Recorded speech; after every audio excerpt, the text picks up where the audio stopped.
My name is Stig Møller Andersen. I'm a mechanical engineer. I've been in the industry for 25 years. I joined GEA in 2013, and since then I've been involved in quite a few development projects. My current role is that I'm heading the process design department for food and dairy spray dryers.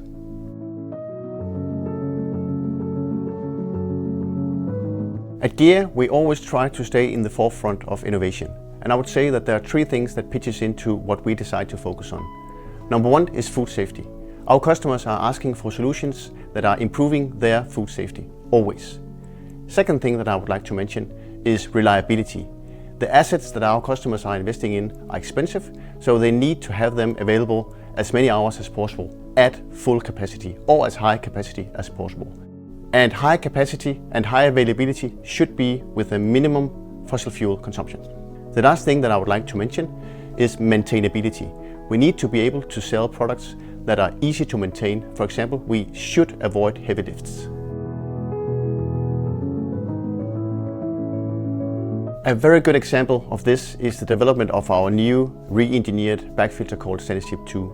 What we did was that we looked into our design and the design in the industry as such, and we identified that there was room for improvements. What we did was that we applied new knowledge like the use of CFD, and we found out that we could substantially increase the performance of our bag filter. You could say that earlier the industry standard was that owning a bag filter actually represented the bottleneck of the spray drying process, and we have successfully eradicated that bottleneck, opening up the operation window for the spray dryer.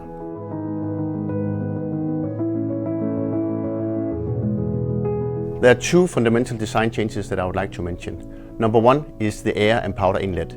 In the industry as such, it is coming from the side, but we have decided that it was a better idea from the top, and that is because the air and the powder that comes into the bag filter thereby is distributed more evenly on the bags inside the bag filter. And that means that it's easier to dedust and thereby maintain the pressure loss. The value of that has been so substantial that we have decided to patent protect it. Secondly, the ability to maintain the pressure loss low in the bag filter has as well been improved by improving the dedusting force. What we have done is that we have sort of exchanged a rather small carpet knocker to a very big carpet knocker, meaning that it's much more easy to maintain the pressure loss across the bags. And the combination of the two means that it's easier for our end customers to have as many operational hours as possible on their entire spray dryer.